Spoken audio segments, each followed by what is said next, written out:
वर्तमान भारत को अखंड भारत बनाने में सरदार पटेल का अहम योगदान था। श्री वल्लभभाई पटेल भारतीय बैरिस्टर, राजनेता और भारतीय स्वतंत्रता के लिए संघर्ष करने वाले देश के प्रमुख नेताओं में से एक थे। तो चलो दोस्तों, सरदार पटेल जी के बारे में अधिक जानकारी के लिए वीडियो को अंत तक देखते हैं। उससे पहले अपने नॉलेज ऑफ प्लेटफॉर्म इस यूट्यूब चैनल को सब्सक्राइब कीजिए और बेल आइकॉन को क्लिक कीजिए। सरदार वल्लभभाई झावेरभाई पटेल 31 अक्टूबर 1875 15 दिसंबर 1950, जिन्हें आमतौर पर सरदार वल्लभभाई पटेल के नाम से जाना जाता है, एक भारतीय स्वतंत्रता कार्यकर्ता और राजनेता थे, जिन्होंने 1947 से 1950 तक भारत के पहले उप प्रधानमंत्री और गृह मंत्री के रूप में कार्य किया। वे भारतीय राष्ट्रीय कांग्रेस के वरिष्ठ नेता थे, जिन्होंने भारतीय स्वतंत्रता आंदोलन और भारत के राजनीतिक एकीकरण में महत्वपूर्ण भूमिका निभाई थी। भारत और अन्य जगहों पर उन्हें अक्सर सरदार कहा जाता था, जिसका अर्थ हिंदी, उर्दू, बंगाली और फारसी में प्रमुख होता है। उन्होंने भारत के राजनीतिक एकीकरण और 1947 के भारत-पाकिस्तान युद्ध के दौरान गृह मंत्री के रूप में कार्य किया। पटेल का जन्म खेड़ा जिले के नादियाड में हुआ था और उनका लालन पालन गुजरात राज्य के ग्रामीण इलाकों में हुआ। वे एक सफल वकील थे। महात्मा गांधी के शुरुआती राजनीतिक सहयोगियों में से एक, उन्होंने गुजरात के खेड़ा, बोरसाद और बारडोली के किसानों को ब्रिटिश राज के खिलाफ अहिंसक सविनय अवज्ञा में संगठित किया और गुजरात के सबसे प्रभावशाली नेताओं में से एक बन गए। उन्हें भारतीय राष्ट्रीय कांग्रेस का 49वां अध्यक्ष नियुक्त किया गया। पटेल की अध्यक्षता में कांग्रेस द्वारा मौलिक अधिकार और आर्थिक नीति प्रस्ताव पारित किया गया था। कांग्रेस में सर्वोच्च स्तर पर पटेल की स्थिति काफी हद तक 1934 के बाद से पार्टी संगठन में उनकी भूमिका से जुड़ी थी, जब कांग्रेस ने चुनावों का बहिष्कार छोड़ दिया था। बंबई के एक अपार्टमेंट में रहते हुए वे कांग्रेस के मुख्य धन संचयकर्ता और इसके केंद्रीय संसदीय बोर्ड के अध्यक्ष बन गए, और उन्होंने नई दिल्ली में केंद्रीय विधानसभा के लिए 1934 के चुनावों और 1936 के प्रांतीय चुनावों के लिए उम्मीदवारों के चयन और वित्तपोषण में अग्रणी भूमिका निभाई। भारत छोड़ो आंदोलन को बढ़ावा देते हुए पटेल ने 7 अगस्त 1942 को बंबई के गोवालिया टैंक में एकत्रित 1 लाख से अधिक लोगों को एक महत्वपूर्ण भाषण दिया। इतिहासकारों का मानना है कि पटेल के भाषण ने राष्ट्रवादियों में जोश भरने में महत्वपूर्ण भूमिका निभाई थी, जो तब तक प्रस्तावित विद्रोह को लेकर संशय में थे। इस अवधि में पटेल के आयोजन कार्य को इतिहासकारों द्वारा पूरे भारत में विद्रोह की सफलता सुनिश्चित करने का श्रेय दिया जाता है। भारत के पहले गृह मंत्री और उप प्रधानमंत्री के रूप में पटेल ने पाकिस्तान से पंजाब और दिल्ली भागकर आए विभाजन शरणार्थियों के लिए राहत प्रयासों का आयोजन किया और शांति बहाल करने के लिए काम किया। उन प्रांतों के अलावा जो सीधे ब्रिटिश शासन के अधीन थे, लगभग 565 स्वशासित रियासतों को भारतीय स्वतंत्रता अधिनियम 1947 10 और 11 जियो 6 सी 30 द्वारा ब्रिटिश आधिपत्य से मुक्त कर दिया गया था। पटेल ने जवाहरलाल नेहरू और लुइस माउंटबेटन के साथ मिलकर लगभग हर रियासत को भारत में शामिल होने के लिए राजी किया। नए स्वतंत्र देश में राष्ट्रीय एकीकरण के लिए पटेल की प्रतिबद्धता ने उन्हें भारत के लौह पुरुष की उपाधि दी। उन्हें आधुनिक अखिल भारतीय सेवा प्रणाली की स्थापना में अग्रणी भूमिका निभाने के लिए भारत के सिविल सेवकों के संरक्षक संत के रूप में भी याद किया जाता है। दुनिया की सबसे ऊंची प्रतिमा स्टैच्यू ऑफ यूनिटी, जिसे भारत सरकार ने 420 मिलियन अमेरिकी डॉलर की लागत से बनवाया था, 31 अक्टूबर 2018 को उन्हें समर्पित की गई और इसकी ऊंचाई लगभग 182 मीटर 597 फीट है। प्रारंभिक जीवन। सरदार वल्लभभाई झावेरभाई पटेल और लाडबा के 6 बच्चों में से एक का जन्म गुजरात के नादियाड में हुआ था। वे वैष्णव धर्म का पालन करते थे और महाप्रभु वल्लभाचार्य के पुष्टिमार्ग संप्रदाय से संबंधित थे और उन्होंने वल्लभाचार्य के वंशज से दीक्षा ली थी। पटेल की जन्मतिथि कभी आधिकारिक रूप से दर्ज नहीं की गई। पटेल ने अपनी मैट्रिक परीक्षा के कागजात पर इसे 31 अक्टूबर के रूप में दर्ज किया। वे पाटीदारों, विशेष रूप से मध्य गुजरात के लेवा पटेल समुदाय से थे। हालांकि उनकी प्रसिद्धि के बाद लेवा पटेल और कड़वा पाटीदार दोनों ने उन्हें अपना होने का दावा किया है। पटेल नादियाड, पेटलाद और बोरसद के स्कूलों में पढ़ने के लिए यात्रा करते थे और अन्य लड़कों के साथ आत्मनिर्भर जीवन जीते थे। माना जाता है कि उन्होंने एक दृढ़ चरित्र का विकास किया था। एक लोकप्रिय किस्सा बताता है कि उन्होंने बिना किसी हिचकिचाहट के अपने दर्दनाक फोड़े को चीर दिया, यहां तक कि ऐसा करने वाला नाई कांप उठा। जब पटेल ने अपेक्षाकृत देर से 22 वर्ष की आयु में अपनी मैट्रिकुलेशन पास की, तो आमतौर पर उनके बुजुर्ग उन्हें एक महत्वाकांक्षी व्यक्ति नहीं मानते थे जो एक सामान्य नौकरी के लिए किस्मत में था। हालांकि पटेल ने खुद एक वकील बनने के लिए पढ़ाई करने, काम करने और पैसे बचाने, इंग्लैंड की यात्रा करने और बैरिस्टर बनने की योजना बनाई थी। पटेल ने अपने परिवार से दूर कई साल बिताए, अन्य वकीलों से उधार ली गई पुस्तकों से खुद का अध्ययन किया। कई सालों तक पैसे बचाने के दौरान पटेल, जो अब एक वकील थे, ने एक उग्र और कुशल वकील के रूप में ख्याति अर्जित की। इस जोड़े को 1903 में एक बेटी मणिबेन और 1905 में एक बेटा दह्याभाई हुआ। पटेल ने गुजरात में फैले ब्यूबोनिक प्लेग से पीड़ित एक मित्र की भी देखभाल की।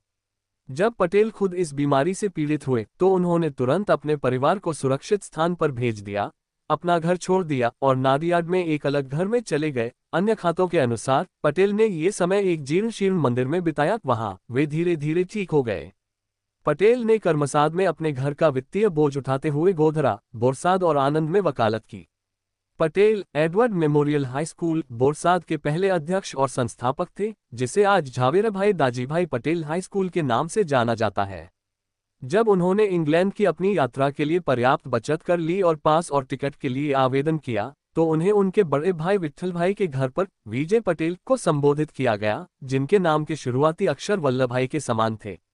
एक बार इंग्लैंड में अध्ययन करने की इसी तरह की आशा रखने के बाद विट्ठल भाई ने अपने छोटे भाई को ये कहते हुए फटकार लगाई कि बड़े भाई का अपने छोटे भाई का अनुसरण करना अपमानजनक होगा।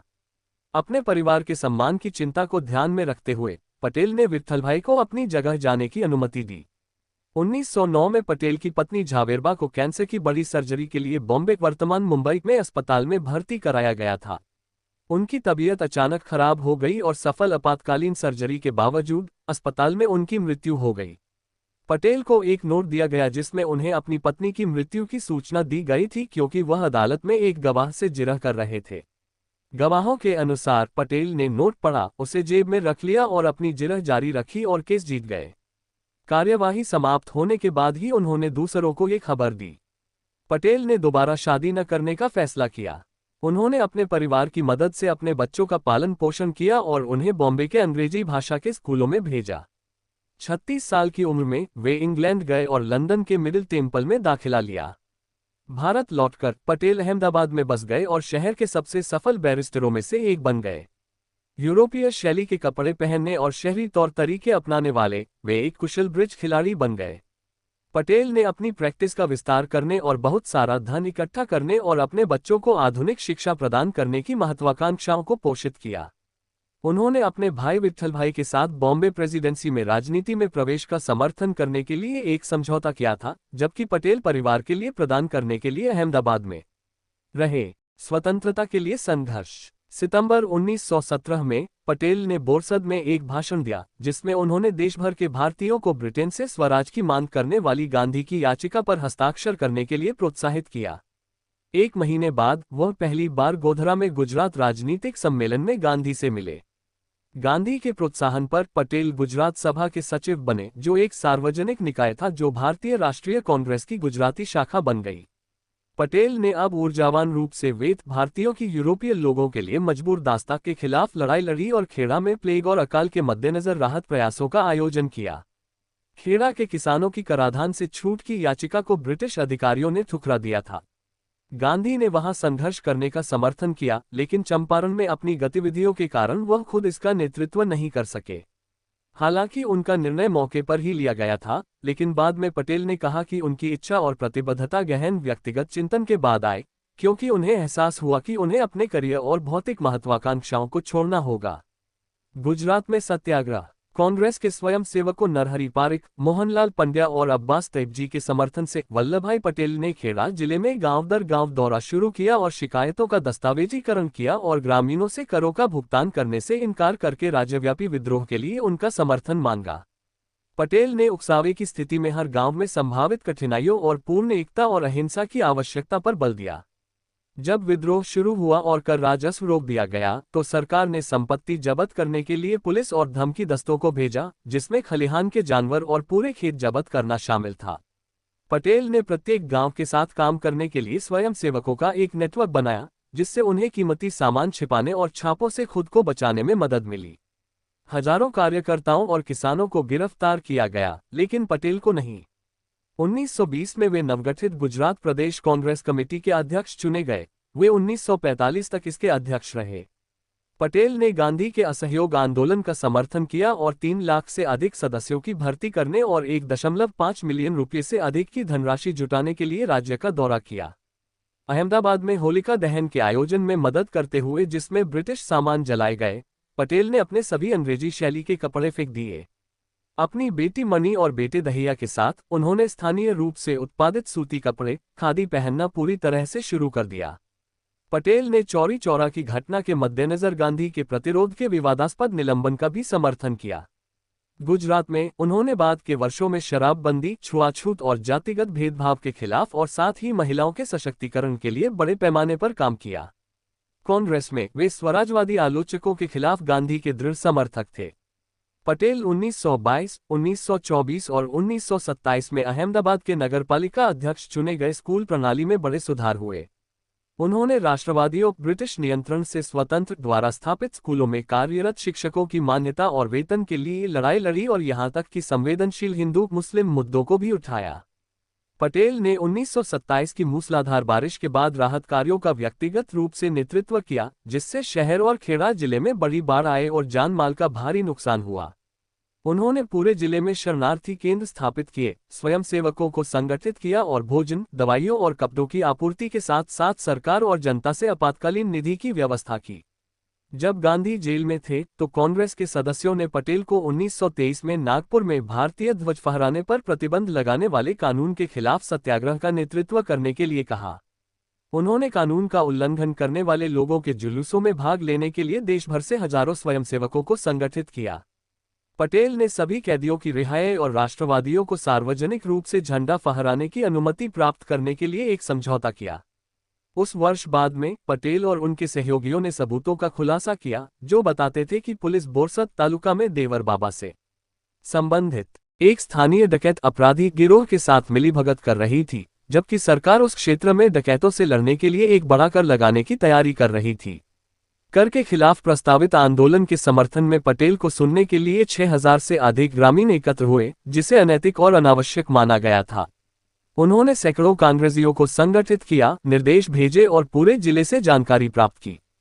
तालुका के हर गांव ने कर के भुगतान का विरोध किया और संपत्ति और भूमि की जब्ती को रोका। एक लंबे संघर्ष के बाद सरकार ने कर वापस ले लिया। इतिहासकारों का मानना है कि पटेल की प्रमुख उपलब्धियों में से एक विभिन्न जातियों और समुदायों के बीच सामंजस्य और विश्वास का निर्माण करना था, जो सामाजिक आर्थिक आधार पर विभाजित थे। दोस्तों, वीडियो पसंद आया हो तो वीडियो को लाइक करें और चैनल को सब्सक्राइब कीजिए।